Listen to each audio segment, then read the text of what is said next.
MysteryWire.com, home of the unusual and unknown. From Area 51 to the paranormal, it's your source to the most vetted UFO stories and special investigations in the world. Take a journey into the universe of MysteryWire.com. Well, hi, everybody. Welcome to another edition of the Mystery Wire podcast. Glad to have you with us here. We're going to do a year-end wrap-up of everything that's happened. An exciting year, certainly. We've got George Knapp here with us, of course, the legend when it comes to dealing everything mystery. Duncan Phoenix, who is the Mystery Wire producer. I'm Ron Futrell. I'm just here for the fun, and I enjoy this stuff, and it's great, and I appreciate this opportunity.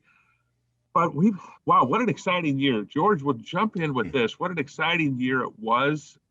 Jeremy Corbell is going to join us later in the show. We're also going to talk a little bit about what's upcoming for next year, and there are some exciting things happening next year. But George, first, there's an anniversary to talk about, right? Every year, this year now is the third anniversary of the New York Times putting out the first videos that were that gained some strong credibility.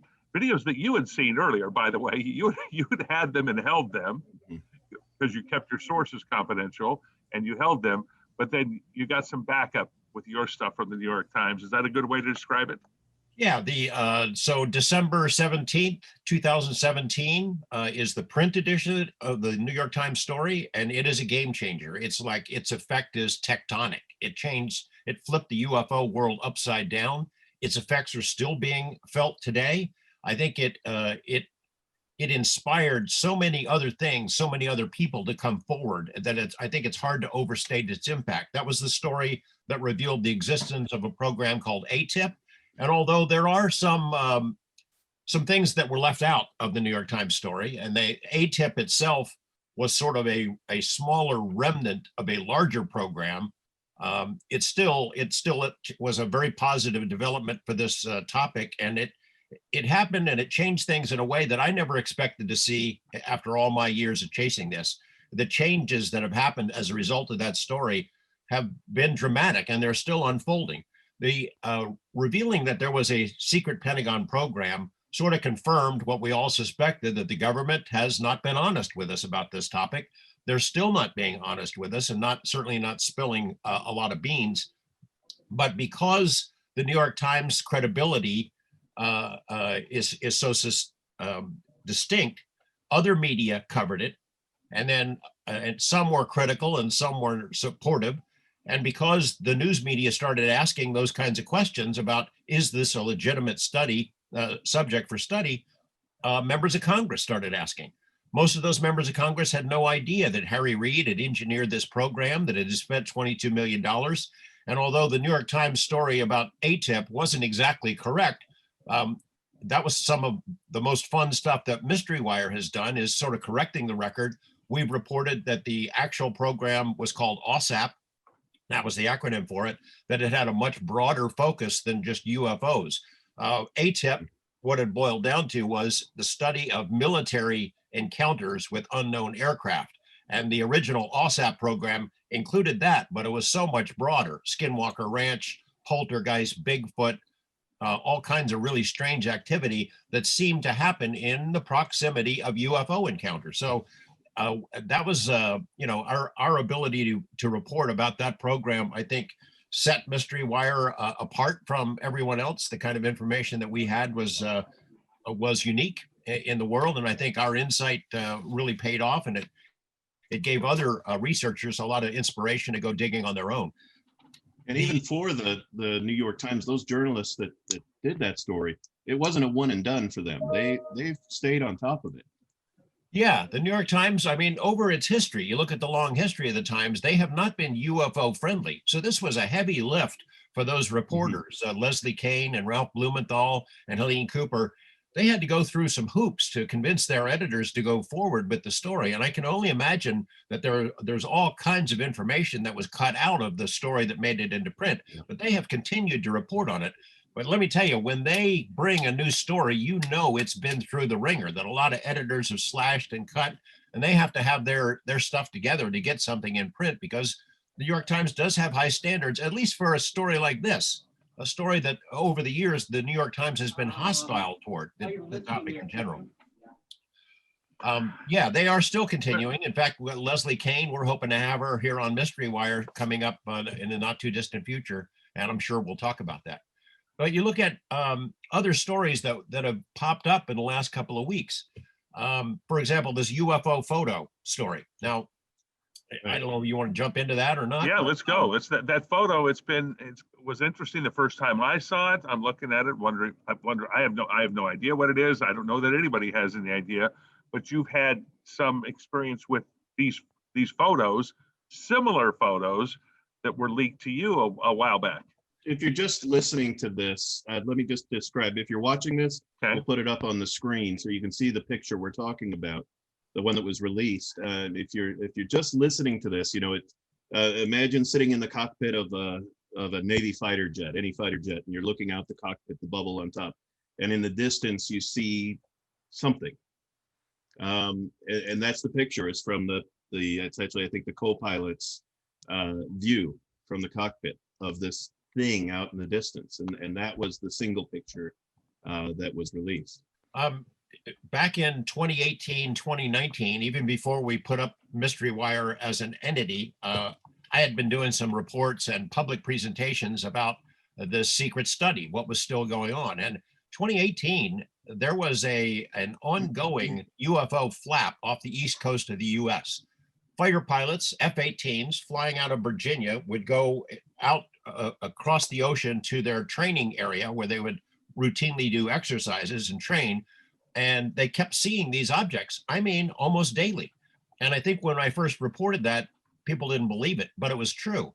And, before there was officially a UAP task force, which is now the central clearinghouse for UFO related information at the Pentagon, it was the US Navy, which had appeared before Congress and had given several closed door briefings to members of Congress about these weird things being seen in the sky. The Navy changed its policy to make it easier for pilots to report UFOs. So they're seeing these things off the coast of Virginia almost every day. And the Navy very subtly encouraged pilots, hey, when you see these things, get us some information, document it in any way you can. What I was told was several of these pilots had taken their iPhones along and were taking pictures of these things that would just sit out there. They were cubes with a circle inside, just sitting there, no wings, no tail, no means of propulsion, just sitting there in really high winds, 20, 30 knot winds, sitting there for hours at a time. The F-18s would fly by. Some of the pilots would try to get photos. Some of the pilots would ignore it, thinking that, look, if I take a photo of this and I report it, I'm not going to get to fly anymore. So they did not cooperate, but a few of them have, and it has continued to this day. So July of 2019, and this is me fessing up, July of 2019, I went to a meeting with I was invited to be sort of a fly on the wall to a meeting of it's a very small group, but a very powerful and interesting group. And at that meeting, I was given a copy of this photo that was taken on a cell phone in the cockpit of an F-18 of an object that was out in the sky. When we started seeing, Duncan, when we started seeing the reports from the debrief that they were going to report on this photo that had been taken, and then they released the photo, I thought it was the same photo. There are similarities to it. So we reported it, and it was my mistake, and I wrote a correction for it. And a lot of people have speculated about why we had to do a correction, because that's who we are. We're journalists. If we screw something up, if we don't get it right, we correct it as soon as we can. So we corrected it. It is not the same photo. The thing that I was given with conditions. I can't release it. And so after this other photo came out, and we had said we had the same thing, we had to report it, that it was in fact not the same one. The way I made the mistake is the photo that I have, after I got it in July of 2019, I put it away in a safe place, and I hadn't seen it since. After the debrief posts the photo that we're showing in this podcast, I realized that it's not the same one. It is not the same object. It's a different color. It's a different size. It's a different shape. So went and dug it up. I asked for permission if we could publish the photo that we have from the people who gave it to me, and they said, no, we can't. So that's where we are. I wasn't trying to make it unnecessarily mysterious. The photo that I have is not the rumored triangle coming out of the ocean, by the way. It's different. And I hope someday that we're able to release it. But for now, I can't violate the confidentiality agreement that we entered into. But it's pretty cool. Pretty cool Two photo. things I find interesting there, And that's George. really important with what You keep looking to your right, like you've got the photo right there with you. Yes. Yeah. It's I right don't there mean to with you. tease, but yeah, I've got it there. But And the fact that it's different. Okay. Now the fact that it's a different object, clearly a different object, speaks to these things, whatever they are. There's more of them certainly, and you knew that already, but now you've got evidence of a different one, of something more. Yeah, that initial picture that came out was kind of debunked. Well, if on the debunking side, many people said that it looked like a big Batman Mylar balloon, which kind of does. But a lot of people said it didn't too. But clearly, this is the one we're talking about, George. It's not that. It's different. it is different. And I'll tell you this, I'm not ready to agree with the debunkers on that Batman balloon thing. I don't know how a F-18 traveling that fast can get a photo of something as small as a Batman balloon at whatever that was, 20,000 feet or whatever. Can those balloons go up that high? I don't know. I tend to think it was something else that maybe has been wrongly debunked. This photo is not a balloon. It's something different. And we're told that there's a third photo of a triangle coming out of the water that's pretty spectacular. I haven't seen that. I have no idea what it really shows. But the thing is, you can be sure there are other photos. These pilots have been asked to get photos on their cell phones when they can get them. And I think a lot of the ones that have been taken are now classified. Even though they're taken on a private cell phone, they become classified. And I'm not sure we're ever going to see them. The people who are running the program, the UAP task force program, I think their hearts are in the right place. They'd like to resolve this mystery, and I think they'd like to share information with the public and be honest. But as has been expressed to me, you can't tell your friends without telling your enemies. Their mission is to figure out how these things work and to, if they can, duplicate the technology to get a jump on the Russians or the Chinese, whom we've reported before, after speaking to Senator Reid. Russians and Chinese are doing the same thing. They're trying to do what we are trying to do, is reverse engineer this technology, because the country that gets it first wins. Anyway, so that was the explanation. I think the bottom line here is, if you're really listening to what George is saying, and it holds true for the rest of us on the team here, is we're not just grabbing things off the internet and throwing them out there. We're looking into them, and if we don't feel that they need to be out there, they're not going to be out there. If we've been told not to put them out there, we're going to respect that, and we're not going to put them out there. So just hope that comes across, that Mystery Wire is not a gossip site for this. This is we're taking this seriously. I suspect that we're going to see more of these photos, or I hope that we will. I know that there have to be a bunch more that have been taken, and maybe videos as well. But for the time being, they go into the UAP task force's vaults and files, and that task force is still in its infancy. It's been waiting on this defense authorization bill to get passed so we can have a budget and hire more people and get down to work. For now, though, they're keeping their cards pretty close to the vest. They don't want to give away any information that might help our adversaries around the world. And so we have to be patient. But the UAP task force, from what I understand, still a pretty small organization. What's been happening is they've been giving briefings to the larger intelligence community and also the aerospace industry, and have had to show some of this material to scientists and engineers. What they're trying to do is amplify their personnel. They're trying to get other people in those fields, aerospace and intelligence. If you come across this kind of information, please be our eyes and ears and send us information. Because they've had these briefings with large groups, there have been leaks like this, and I suspect there will be more. It's been an interesting year for Mystery Wire and for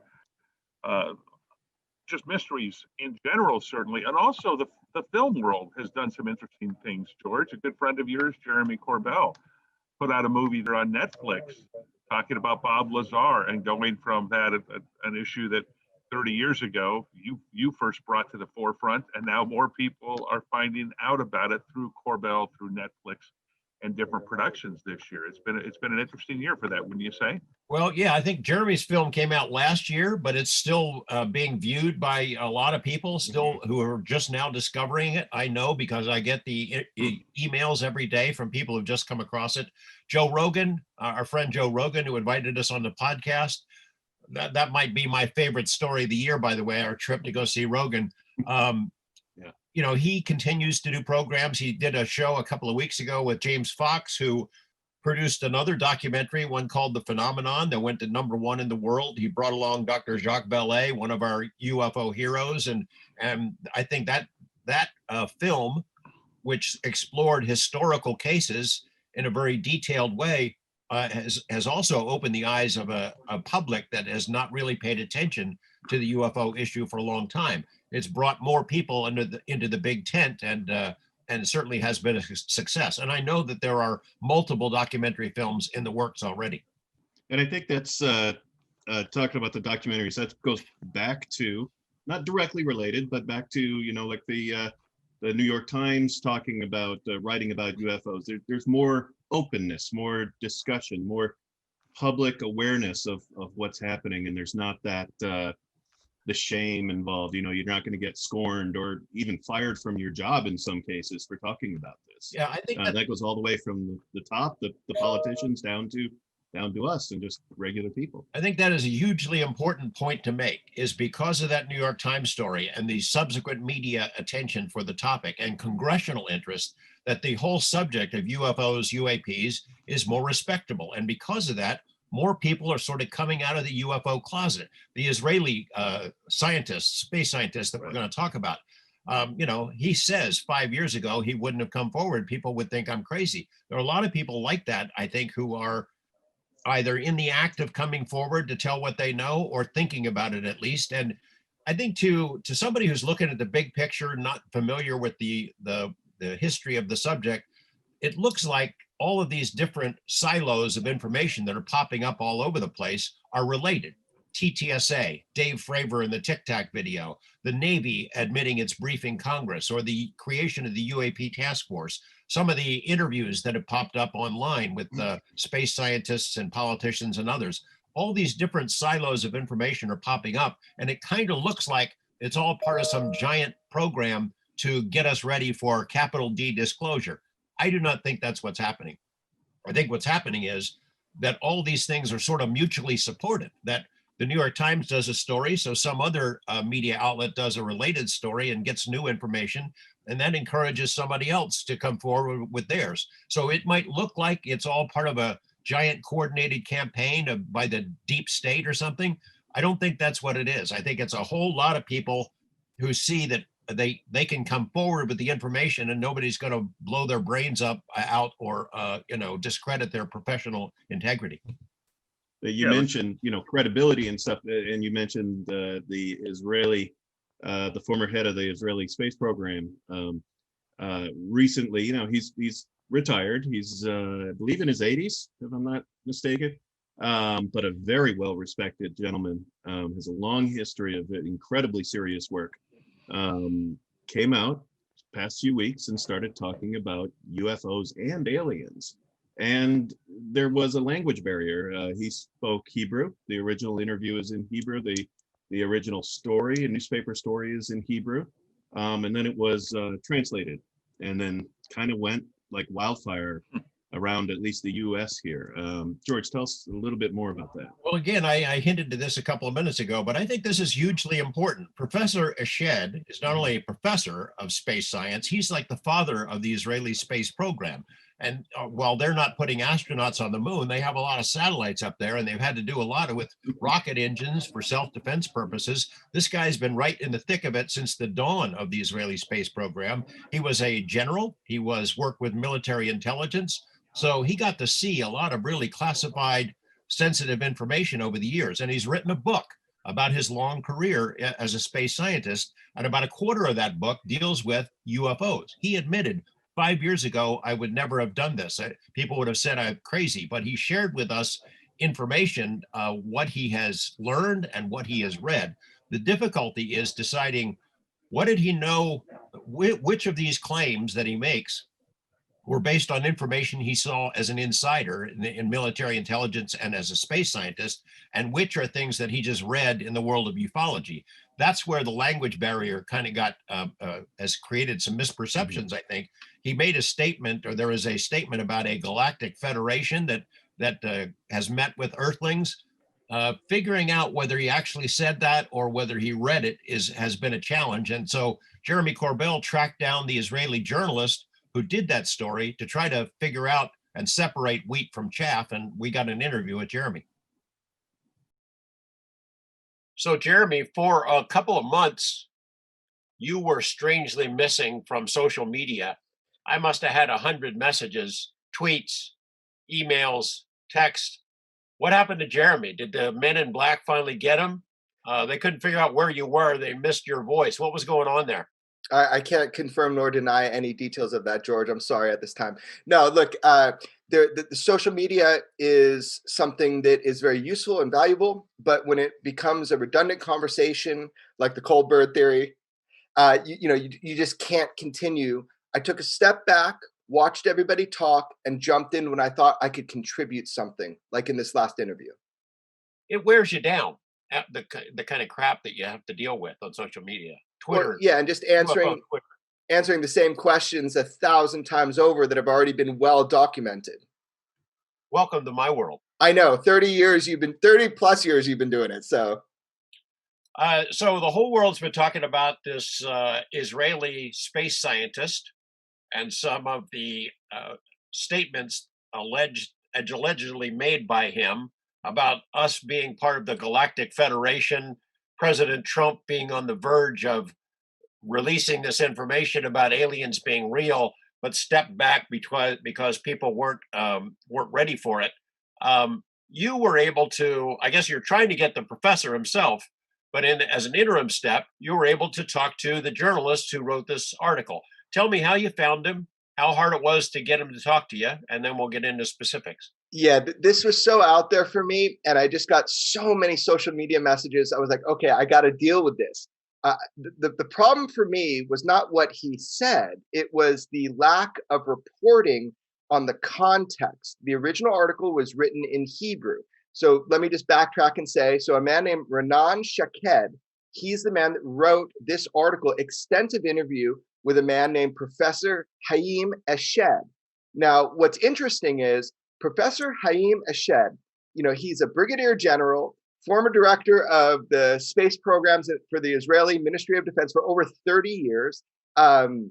He's military intelligence. He was in Unit 81, a very secretive unit within the Israeli military defense systems. He won a classified highest honor, Israeli Defense Prize 3 times, and they can't tell you why because it's still classified. And he has a master's and a doctorate in aeronautical engineering. This is a serious individual, a scientist. And so what was so interesting to me was I found the original article and I was able to get it translated from Hebrew, and it was much more in depth. It talked about Skinwalker Ranch. It talked about BASS, Bigelow Advanced Aerospace Space Systems, NIDS, National Institute of Discovery Science. It talked about all these things, but these quotes that ran amok are these ones about the Galactic Federation and all this. And I wanted to know the context. So I just thought to stop the social media barrage I was getting, let me just find out how close I can get.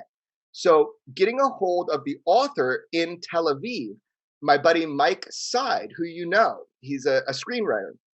Well, he was able to get the guy's phone number within 5 minutes. So we just cold called him. And I was like, hey, man, you wrote an article. It was incendiary. I think they're misappropriating what was said or not giving context. Do you mind? I'll go on a Zoom with you. Okay, great. So, to clarify to the public, that's what happened. I got an exclusive interview with the author of the article that was then pushed out through Fox News, CNN, Forbes magazine, even TMZ. Yeah, this story made a big splash. And, you're left wondering, how much of this stuff did this guy actually say? Is there a language problem in how it was interpreted? And how much of it is he sharing information about what he knows himself versus what he has read in the world of ufology? So that's what you were trying to drill down on, right? Yes, what I was trying to specifically drill down on is what was lost in translation that global media, who's so hungry for UFO information, would spread this all around in these soundbite quotes. Where did these come from? Does he believe this, or was he quoting other people in a larger conversation? So this was one of the primary focus why I wanted to speak with the man in the room with him who did this interview with such a serious defense individual. Now, here's the deal. You've mentioned this before, George. The world has changed. The fact that somebody like this will even talk about UFOs to a journalist, that's a big deal. It's a huge deal. And we saw this huge progression in our understanding of our government's involvement with the UFO presence. So, of course, the media is picking up somebody like him, somebody like Professor Haim Eshed, who would say these things. It exploded. It exploded, but I didn't want it to diminish the steps that we've taken as a society to understanding government's role in studying UFOs. So this is why I want to get closer to the source. And I'm inches away from getting the man himself, but he's in hiding right now. He thought it was insane. Professor Eshed is not just a professor. I mean, he is basically the father of the Israeli space program, the satellite programs. He was a military man for a lot of years, military intelligence. So he had access to classified information, very sensitive information, interacted with his colleagues in other countries. And he's not just some guy writing a UFO book. He's a really accomplished person who was on the inside. That seems to be what is getting lost in translation on this side. This is a serious guy. I mean, you look at his colleagues, comparable statements made by Hermann Oberth, who was the father of the German space program, who had said he thinks there are people up there and that we're in communication with basically aliens. Sergei Korolev was the father of the Russian space program. He too was convinced that there was another intelligence that was interacting with Earth. These senior scientists like this guy. And as he said, I think in an interview with one of the media outlets that reported the story, 5 years ago, I would not have been able to make these statements because people would think I'm crazy. That's the significance here, is that the world has changed, that somebody like him would feel comfortable coming forward. And I'm hoping that there's going to be more of them. So your thoughts on that? Yeah, look, this high-ranking Israeli military, defense official who absolutely was in a position to know what is the distinguishing factor. Is he just telling us stuff he's read in books, or is this stuff that he also has personal information and scientific information of through his relationship with NASA and other organizations?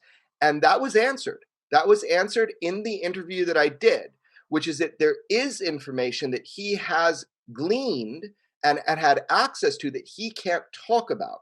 So he might have been talking about UFOs and UFO mythology or the ideas within ufology, which is cool that he's talking about it at his position. But I want to know, what does he personally have access to? And that's the information that I hope we'll kind of get further from there. But it is very powerful that he talked. And I think it's not about what he said. I think it's about the context specifically in which it was said that we need to know more about. Well, let's take a little clip. We'll take a look at a clip of the exchange you had with the Israeli journalist who talked to him as you're trying to drill down and figure out what this guy knows versus what he has read. Yes. Someone of that military stature, that political stature, is he speaking from what he has read and deduced, or is he speaking from personal experience where he's engaged other scientists? My impression was that, yeah, he was very, as I've said, well educated about the existing media and other publications, but he also said a couple of times that he was speaking to his colleagues either at various academic institutes and at NASA, and that they were saying that he heard stuff from them that he is not, he cannot quote directly or repeat or publicize yet, but yeah, he also learned stuff from his connections with people who investigate the subject and not only the media. regarding UFOs. He has direct information that he can't disclose. Yeah, that's what he was saying. Yeah. So, very interesting exchange. It seems like the journalist was not as familiar as you are with the general topic of ufology. So, he's kind of amazed that these statements are being made himself, right? Yeah, I mean, in fact, he knew that there was some interest that Professor Eshed had in the UFO subject, but he went to go talk with him about his book, which is mainly about his career. But there's a big section in his book about UFOs. Look, it's a topic government officials are speaking of now. So his impression was that he's not a psychologist, he said, but he's a sane man and he's a serious man. So when somebody like this makes comments, it's important that we at least investigate the context of those comments. So yeah, that was interesting. He got the impression that Professor Eshed was very serious about this topic, and I think as he should be. I think this is a call to science as we're looking at now. I think the scientific community is doing a disservice to itself not to analyze what we now have, which includes footage such as Commander Underwood. And I brought that for the first time in audio form to anybody with you on Coast to Coast, remember? I do.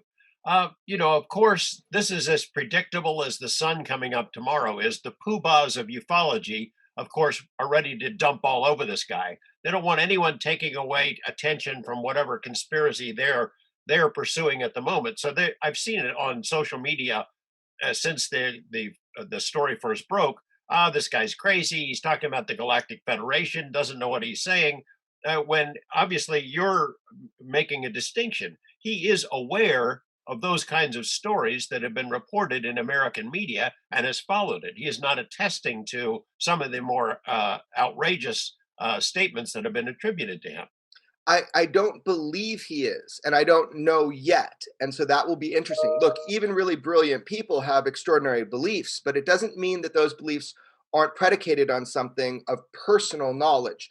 So I can't attest to that. I don't know yet how those quotes specifically fit into his personal information. But look, if you don't ask questions, you're never going to find out. You're just going to live by the headlines of the news and social media, UFO Twitter, and everybody will make judgments without really looking into it.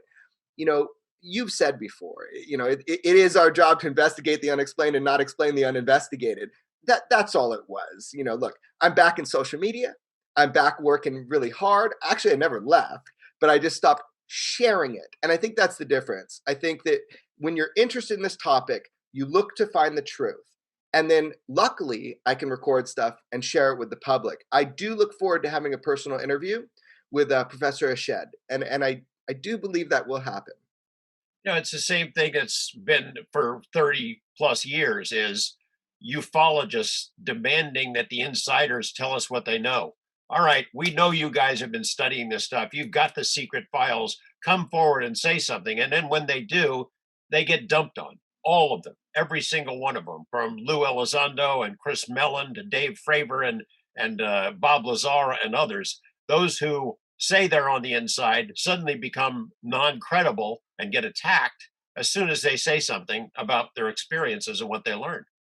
Yeah, defamation of character is the number one way to dismiss a story. We've seen that with the Bob Lazar account, which is that the attacks are not on did he work on flying saucers. It's whether or not he had extracurricular activities that seems to be important. And then you do have people speaking as if they have authority.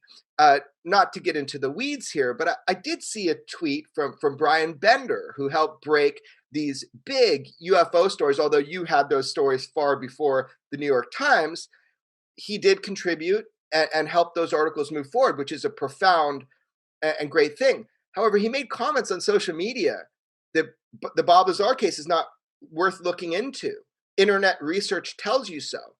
There's a huge difference between internet research and in-depth, embedded journalism, where you look for and try to find the truth by talking to the sources themselves.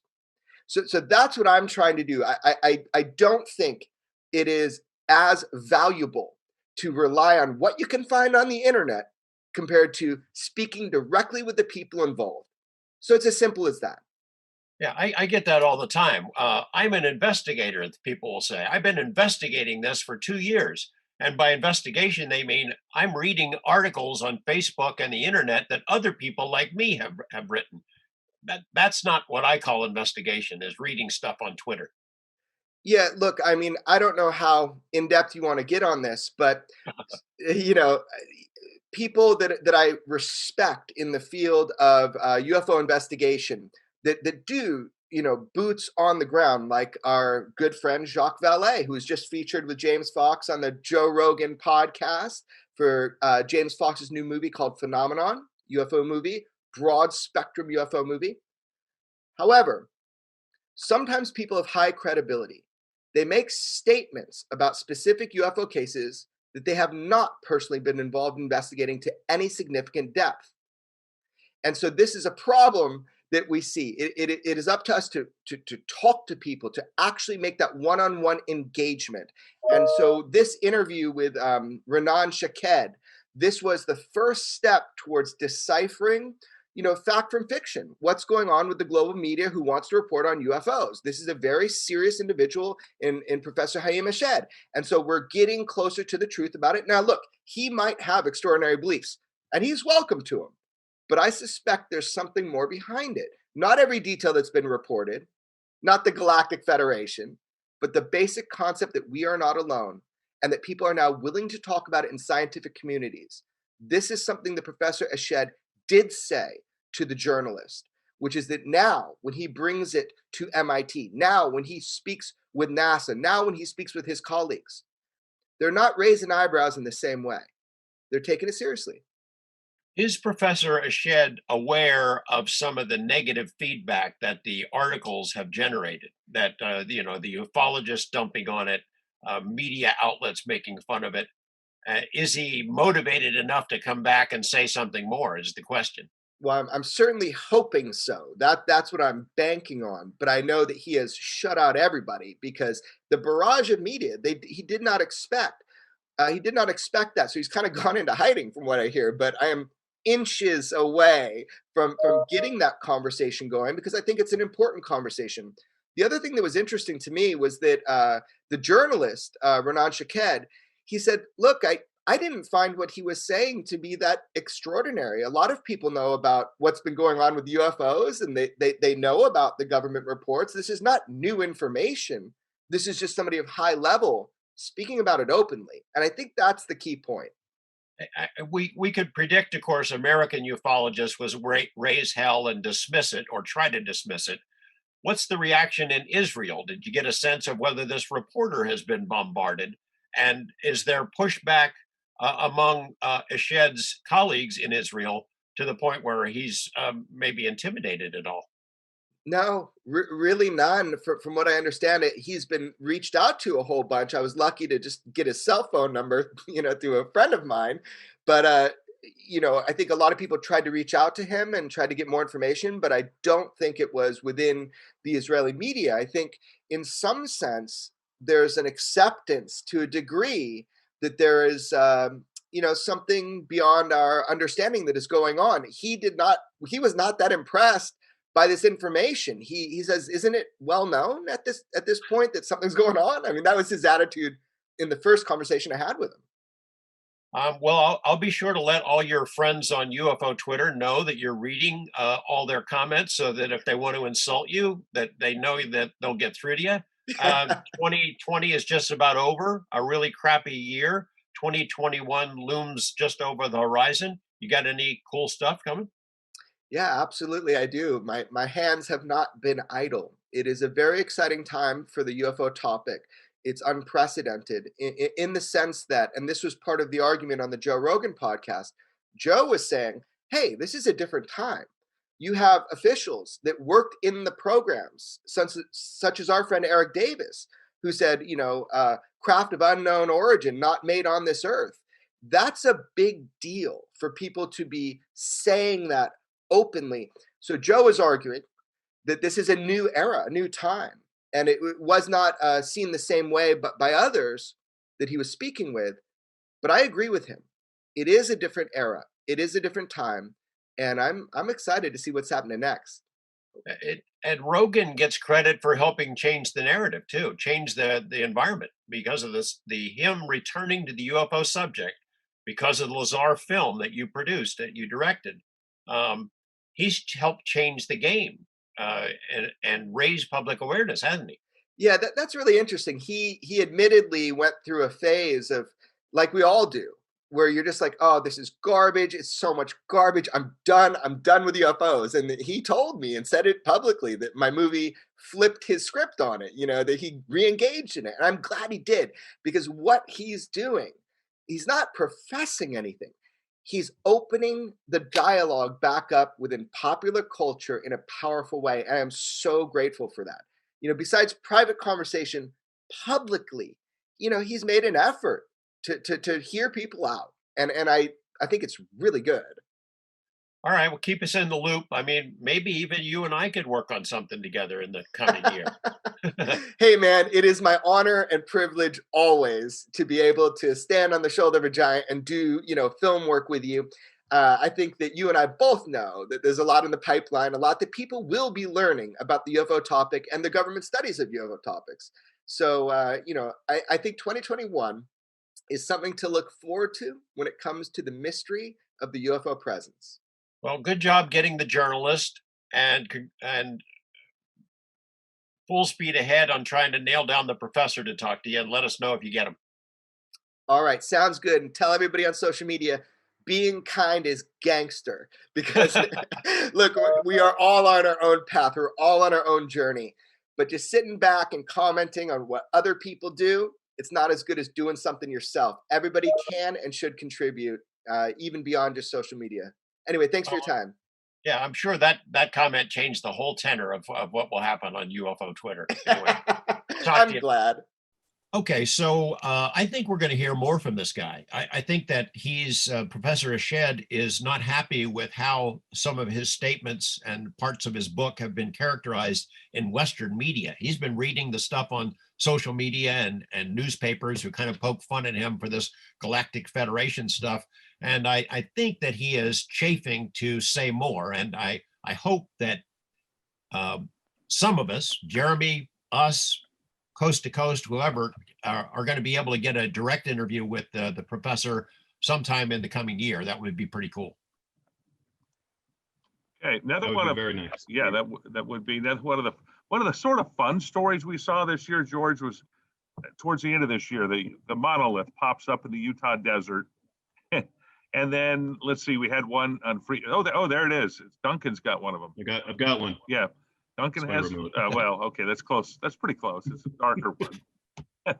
And then one popped up here on Fremont Street as sort of a marketing thing that they did, and then now all over the world.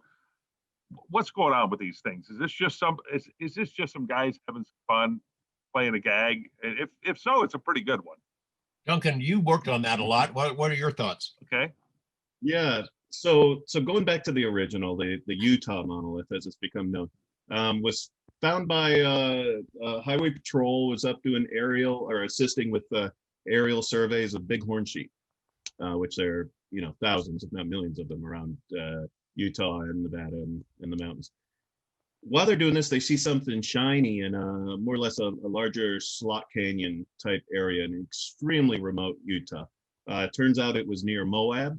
Near is relative term, not easy to get to, and so anyway, they landed their helicopter and they went down, and they found this about 10 to 12 foot tall, three-sided monolith, just steel sheets or aluminum sheets. I'm not quite sure what it was, that were riveted together. So, in the end, we know it was man-made, but at the beginning, it was just this steel structure. Very much a Kubrick sort of 2001 monolith out there in the middle of nowhere that no one knew anything about. People quickly, and I mean very quickly, found it on Google Maps, and word got out where it was.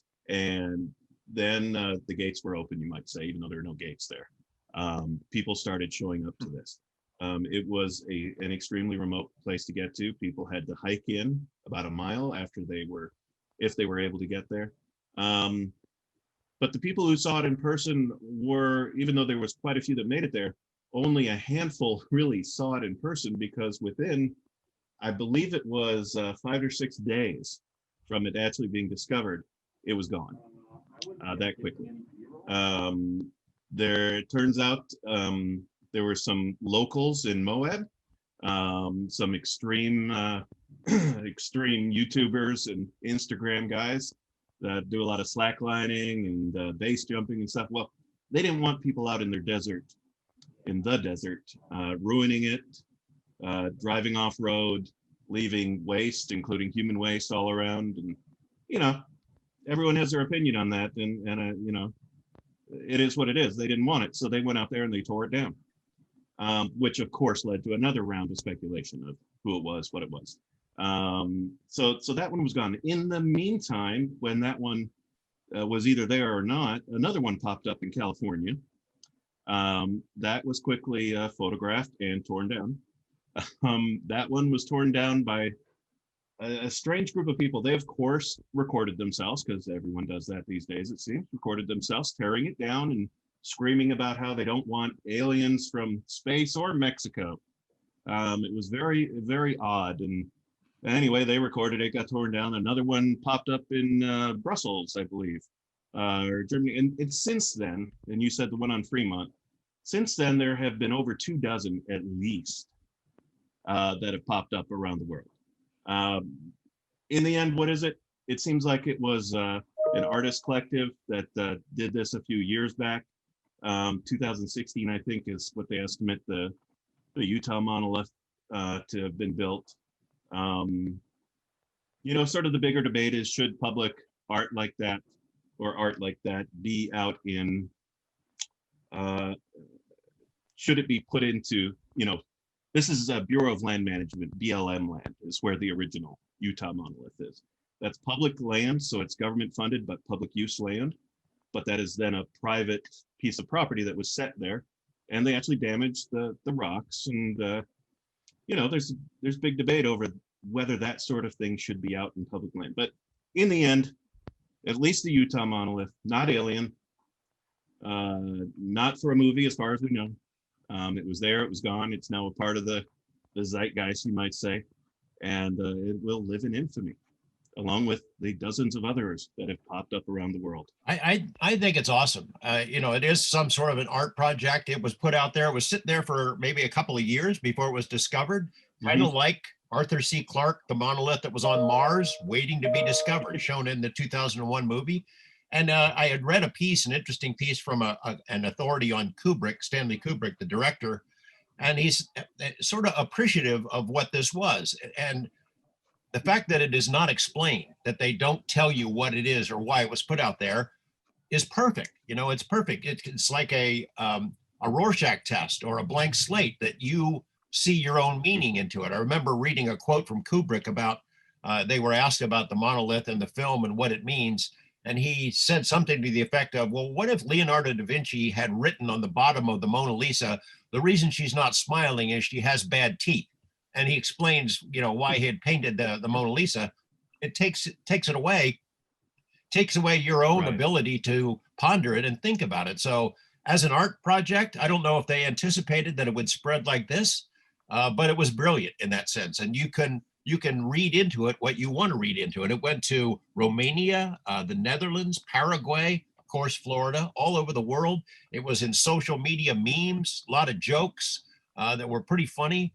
That artist, whoever came up with it, that was a brilliant idea. And I think he or she got way more bang for the buck than anyone could have imagined. Kind of summed up 2020 in a nutshell. You've just got something strange that shows up. No one really knows what to do with it. And then it goes away. And so hopefully everything else that's kind of showed up will kind of go away. Speaking of coronavirus, this has been one of those. Speaking of, you remember at the beginning of I'm going to change the topic just for a second. The beginning of the pandemic, when coronavirus was just starting, around March or so. One of the early stories we did this year was that the coronavirus came from space. And that actually picked up some steam as a conspiracy theory. Now, as far as I know, that's not true. But even in the mystery wire world, coronavirus definitely entered our world. And as you can see, we're all in different locations still. Yeah, it's you know, you look at a bigger picture, there's a lot of interest in panspermia, the idea that the elements of life came to Earth from outer space, either on a comet or an asteroid or something like that. That's some pretty solid science behind that. It goes beyond just speculation. So if the building blocks for life or the seeds of life came from out there, then I suppose a virus could as well. Although doesn't seem to be any evidence whatsoever that COVID came from extraterrestrial sources. But you have done, George, some very serious reporting on anthrax and different over the years that you can find on Mystery Wire that have been issues here in the desert Southwest, that have been up in there's places in Utah that design these things, that study these things. There was some guys here in Southern Nevada who were busted for having anthrax and that sort of stuff. So not totally out of realm. In the real world, this stuff is happening. Absolutely. I mean, you know, biological weapons have been developed by multiple countries around the world, including us. And Nevada has played a role in that. There was some of that stuff that was stored up at Hawthorne for a long time. They had to destroy it in a plant in Utah when they finally dismantled very dangerous stuff. Yeah, we have weaponized things like anthrax, and I'm sure somewhere there's still a stockpile that exists. And so it's not out of the realm of possibility that someone would engineer something like that. I think the proof that COVID was engineered is not very solid, but that suspicion lingers out there, as you've mentioned, Ron. Yeah, it's still, we haven't found an animal host for it yet, which most viruses you find an animal host for it, and that has not been found yet. That the original story of through the wet market in Wuhan is still in doubt. It's still a mystery. I'll put it out there. It's still a mystery of the origin of where this came from, and there are a lot of theories out there, certainly. But you would think the science, if it were an animal that happened organically, that would have been discovered by now. One thing I want to do more before conspiracy theories out there. Oh yeah. One thing I want to do before we kind of wrap this up is I want to give a shout out to a guy that I've gotten to know over the past year. It's my first year doing this, and it's also been my favorite story of the year. Maybe Monolith, but outside of that, it's been Gabe Zeifman, or Gabriel Zeifman, private pilot, lived in California by China Lake area. Flew a real dinky little Cessna, the smallest you can get, a little two-seater, and he ended up flying legally around Area 51, around the test site, around the Tonopah test range, out over very interesting things, and taking pictures the whole way. We ended up publishing over 500 pictures on our Facebook account around Area 51. If you haven't had a chance to go look at them, and are at all interested in Area 51 or just what's hidden out in the desert, go check them out. We've got the stories on Mystery Wire and Facebook and a little bit on Twitter and Instagram. But Gabe, great job. Keep taking pictures. Yeah, I saw like last week, Duncan, we saw somebody whacking us for why did we censor this? Why did we take it down? Didn't take it down. Still up there. Love that stuff. It got a lot of traffic for us. People were, you know, thousands of people have checked it out. So no, we never took it down. We didn't censor it. We enjoyed the heck out of it and hope that Gabe cooperates with us and shares some more stuff later in the coming new year. I'm going to thank Mystery Wire for telling me what the green dot was and the orange dot was on my iPhone. Okay, no, thank you. And it shows the range of Mystery Wire. Like, this is a real world thing. Like, what's an orange dot popping up on my iPhone for every once in a while? I thought it was being tracked. I didn't know, since I know George, maybe somebody's after me somewhere. Oh, you can count on that. Yeah. Okay. but no. And you are being tracked. But I am being tracked, but yes, with a microphone, but it shows, but it shows the range of Mystery Wire, my point. But it was one of my favorite, more news you can use Mystery Wire stories, is that I found out what the microphone's on is the orange dot, the camera on is the green dot. Am I right with that? And yes, thank you. My favorite story of the year. James Randi, we miss him, by the way. That's sort of, that one, it was sad to see James gone this year at 92. I did a story with him in Salt Lake in the early 80s on spoon bending and debunking stuff. And so we lost him this year, along with many others, certainly, but he's at the top of the list of people we'll miss in in 2020. Yeah, my favorite story, I think, is our road trip to Rogan, going to see Joe Rogan and what it was like preparing for that. It was very intense. We had fun on the way there, and despite COVID and getting tested and the health precautions that we had to take, it was just a great experience. And then I think that the number of views of that show is over 7 million now.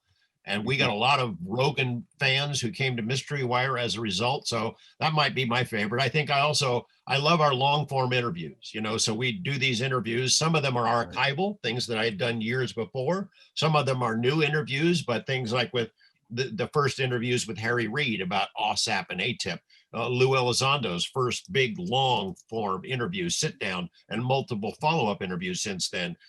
Scientists, Jacques Vallée, Dr. John Alexander, Tom DeLonge, people like that. And Rudy Shield, Dr. Rudy Shield, Harvard astronomer, brilliant man, impeccable reputation, great scientific credentials.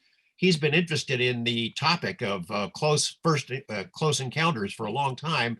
The fact that somebody of his stature would come forward and speak openly about it in an interview we did with him, I think encourages other people. And we've seen a couple of his colleagues at Harvard issue some statements that are astonishing.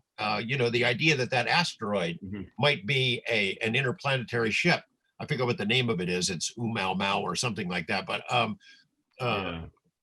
you know, that would never have happened 5 years ago. And the fact that people like him step forward, it only encourages more people to step forward. So the long form, unedited, raw interviews are probably my favorite feature of Mystery Wire. Now, looking ahead to next year, this said, you know, the New York Times story wasn't a one and done.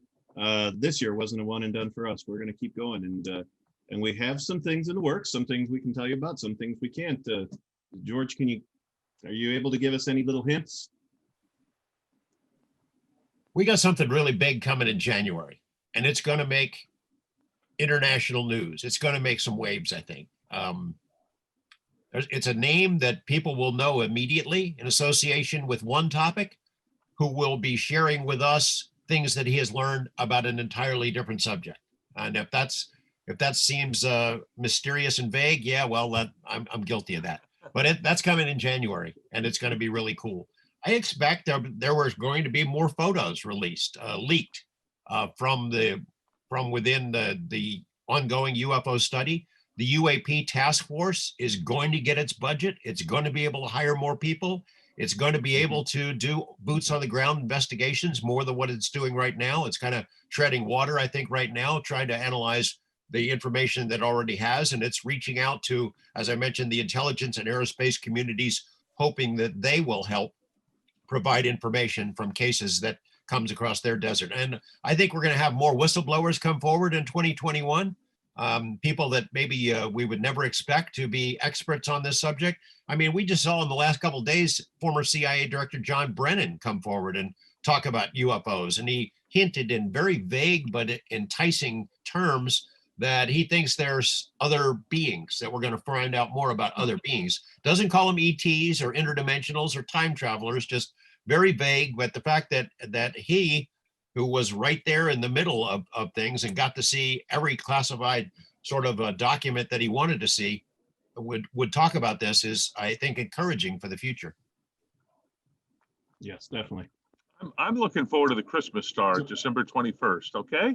No, that's Jupiter and Saturn combining. And this is, again, shows the range of Mystery Wire of Jupiter and Saturn in the southwest sky that will appear next to each other from Earth. So it'll be a bright star in the southwest sky. I hope it's a clear night. I may head up conjunction. Yes, conjunction. I may head up to Mount Charleston to get a good view of it, to be able to see it from where you can see the stars much better. Certainly up there from the Vegas lights and things. So all if things. You do go out to try to see it, Ron, or anyone that's listening or watching, just go out early. You're going to see it earlier in the evening, and it's fairly low. So, fingers crossed for clear skies. But you can go out tonight too if you've got clear skies, and they're very close. Now the true conjunction will be, like you said, 21st, but they are close. Well, thanks, George, for your time, and I know it's. Hopefully we'll all be able to get together here before too long. And thank you to all of you that are checking out Mystery Wire, that watch the videos, read the content, and take it. It has surpassed even our wildest dreams when this idea was first propped up a couple of years ago. And Duncan, you've been a large part of building its success, certainly from its inauguration and everything. So it's been fun to see its growth. Hey, I really enjoyed that. And Ron, I'm going to give a shout out to you because we're still finding new content that you curated.